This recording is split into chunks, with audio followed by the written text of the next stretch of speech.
Allow their hatred to work in your favor. This is Yasira, the spiritual samurai. You cannot force people to like you. It is an absolute waste of energy. You cannot control the minds once it's made up.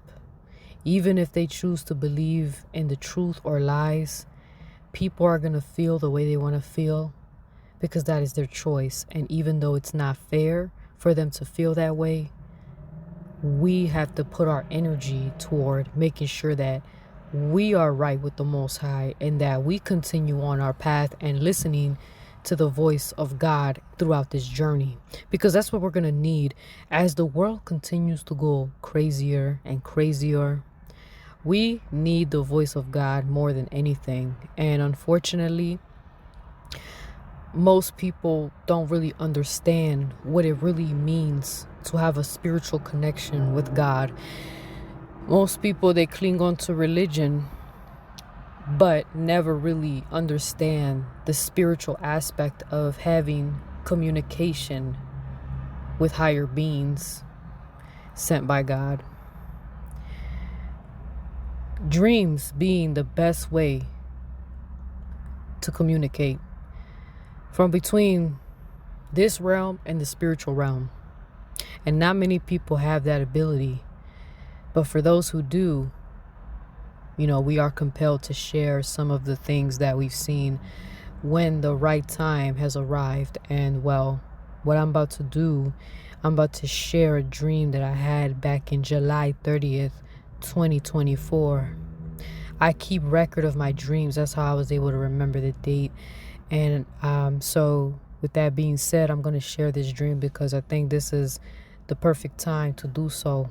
And normally I don't like sharing dreams because a lot of people just don't want to listen. But I think that for the sake of this message that I'm about to deliver in this video, I have to share this dream because it is very powerful and it can bring relief to people that are walking with the Most High, and they might feel like, they might not be feeling too good about the way that things are going. Not that the world really loved us anyway, but it's always good to receive some nourishment, spiritual nourishment that comes in the form of dream messages. And with that being said, if you're a spiritual person, you believe in the Most High God, and you believe in sacred dreams that carry a lot of symbolism, please stay tuned because I'm about to share with you. All right. So in this dream that I had last year, all right, so it starts off with me being in we were in what appeared to be a military base. Then I looked around and I realized that it was a port dock where goods are imported and exported throughout the world. I saw wooden crates and metal freight containers scattered, but it wasn't many. I was able to see the water from where I was, which was in the Atlantic Ocean. Then I felt the wind blowing east, and suddenly I saw a group of Muslim people emerge from the Atlantic waters, running toward the jet plane that was heading toward North Africa. Most of them were women wearing black abayas or hijab, and a few men that was among them was wearing white. So there was mostly women in this group than there was men. They were moving with great haste, desperately trying to get out of this country. And the first thing that came to my mind as I was watching this going on was, is this the Muslim ban? But technically, I'm not a Muslim. So I was wondering why I was included in this. Then I heard a voice say, "It doesn't matter. You live your life like one. When this day comes, don't be afraid. Accept it. It is a blessing for you both to leave this country that is about to be destroyed. The hatred modern Babylon has for you will work in your favor."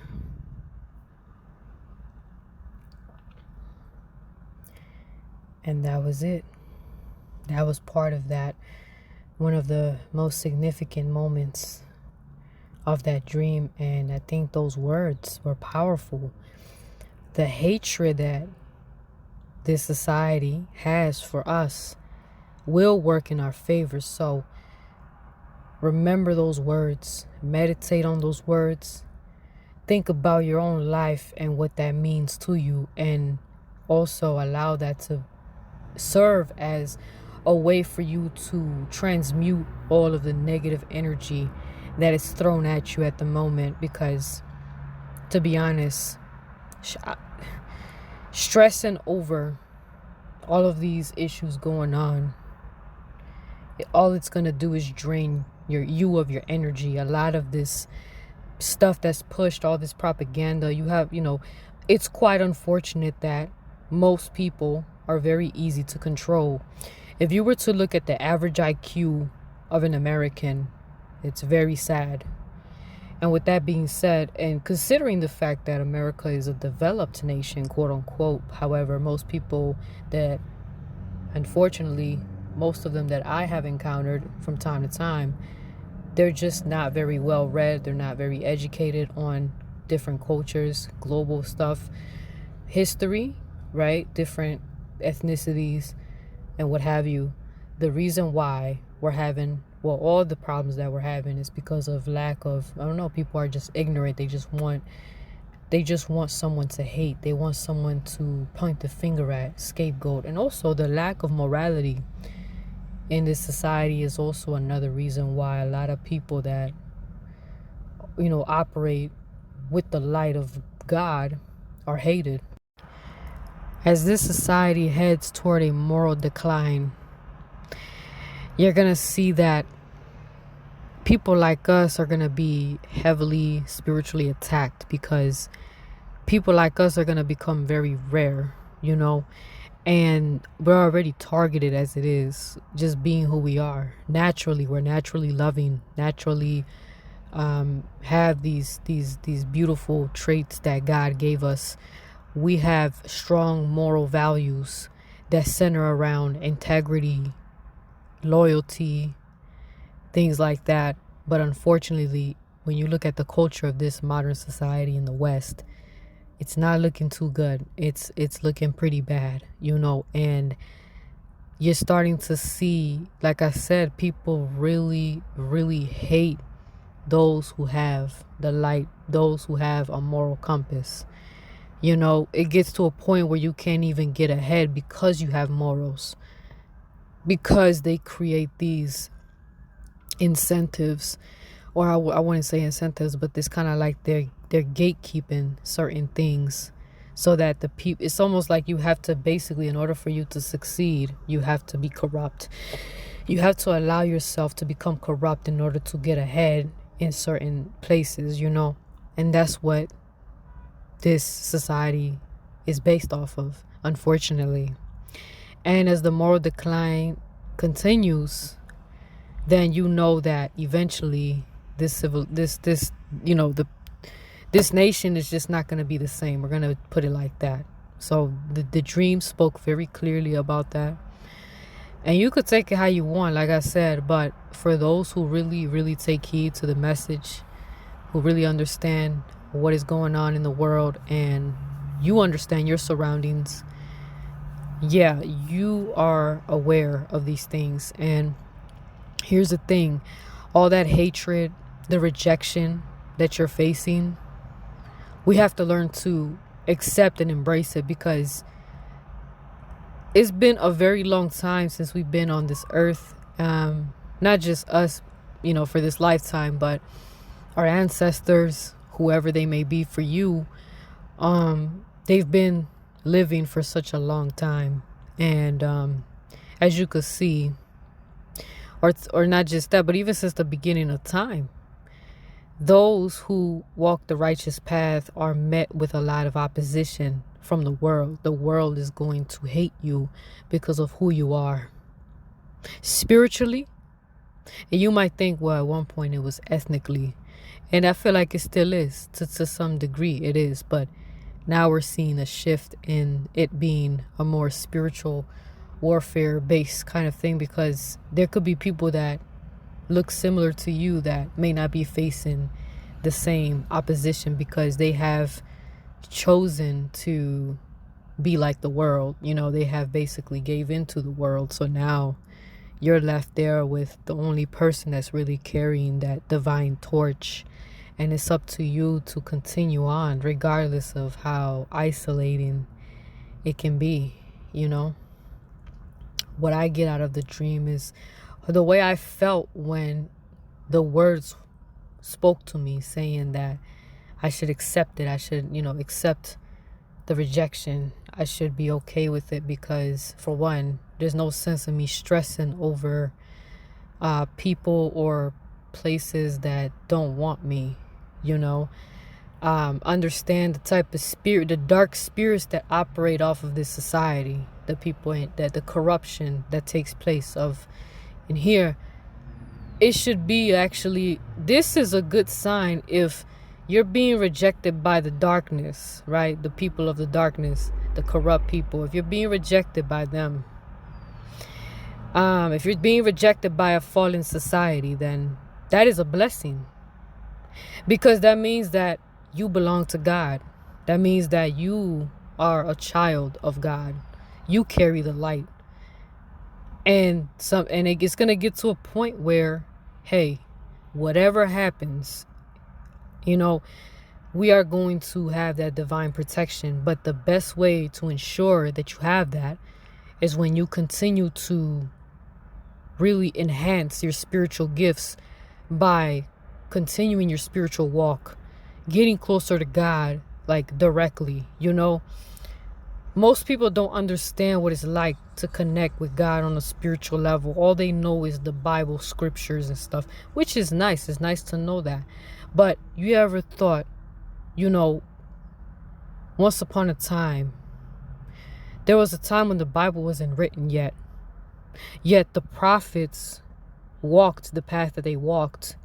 How do you think the prophets were guided throughout their journey when their story has yet to be written?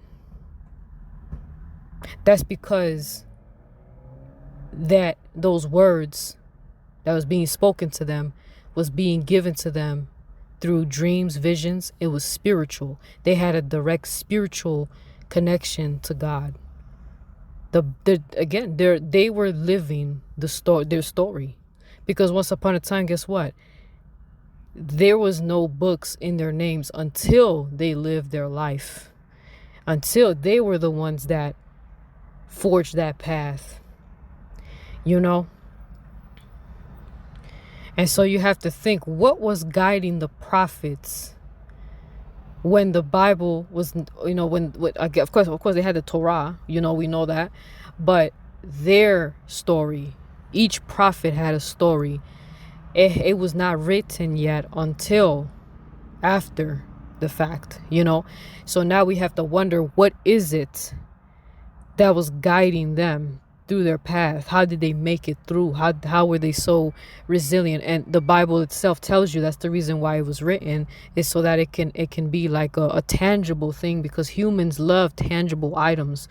If I don't see it, if I can't touch it, I don't think it's real, right? That's the attitude of the world. But when it comes to spiritual people, we don't need to necessarily have proof of something that we have faith in. You know what I mean?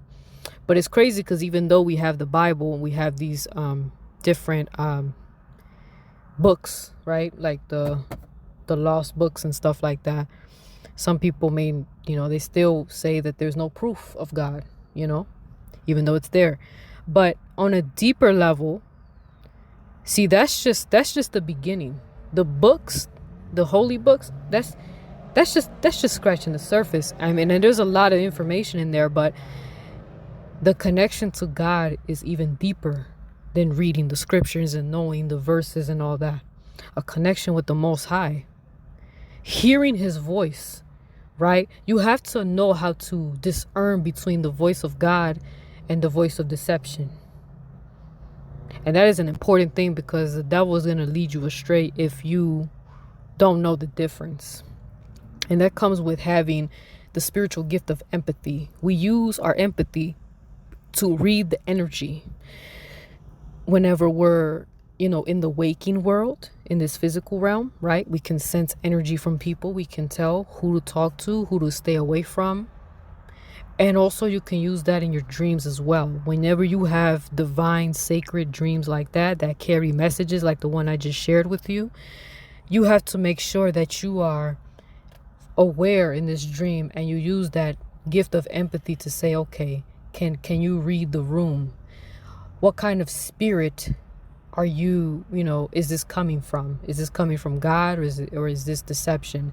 And a lot of times if you feel anxiety, if you feel, pay attention to that, because if you feel anxiety or anything negative like that, you know where it came from. If it gives you, that kind of PTSD reaction, obviously if you dream about your traumas, you probably will have that. Obviously that's not a good dream. But usually when it's coming from God, usually the way you feel at that moment is serenity and peace. Despite what you're being told in that dream, you're going to always be at peace, How do I know? Because the dream I just shared with you is literally telling me that even though it's about a Muslim ban, but even though I'm not a Muslim, I was still included in this rejection because I live my life like one. Unfortunately, you might be thinking, oh, it's a religious thing. No, this is spiritual. It's literally proof that the way that I live my life, or the way we live our lives, is very similar. People will think it's Muslim. The best way to connect with God, again, having a personal connection and not letting this world distract you with all the divisiveness and hatred that they're trying to put in our minds, And of course, the way I felt in this dream, that even though it says when this day comes, don't be afraid, accept it. It's a blessing for you to leave a country that's about to be destroyed. The hatred will work for you in your favor.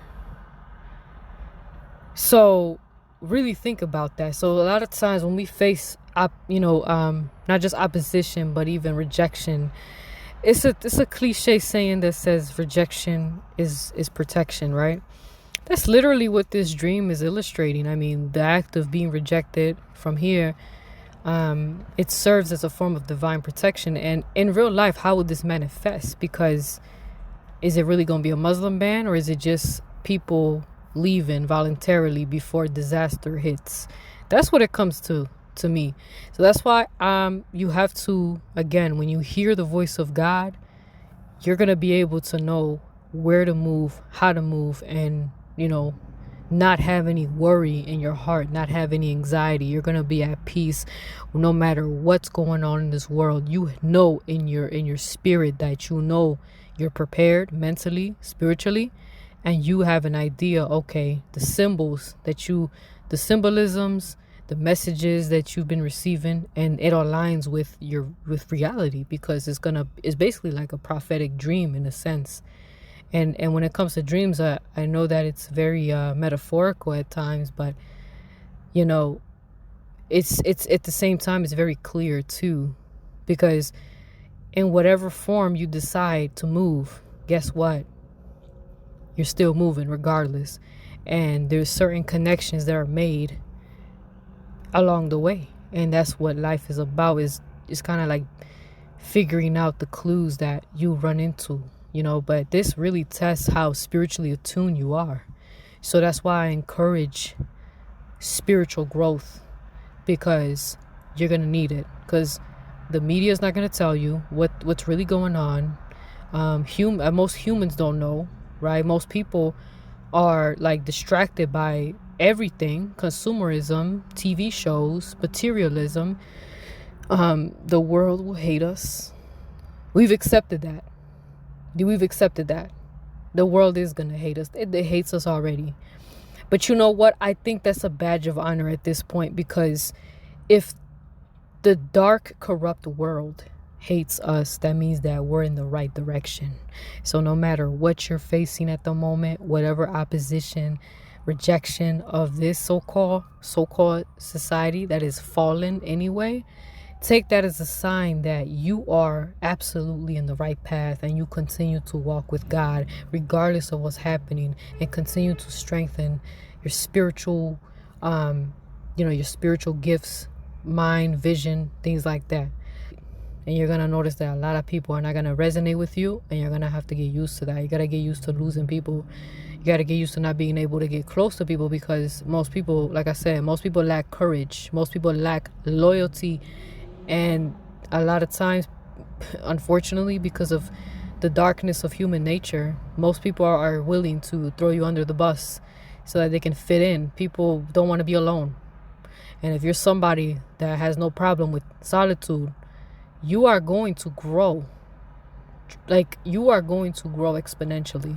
So don't you worry about what's going on in this world. But I understand you want to be aware of these events and all these things, and that's good.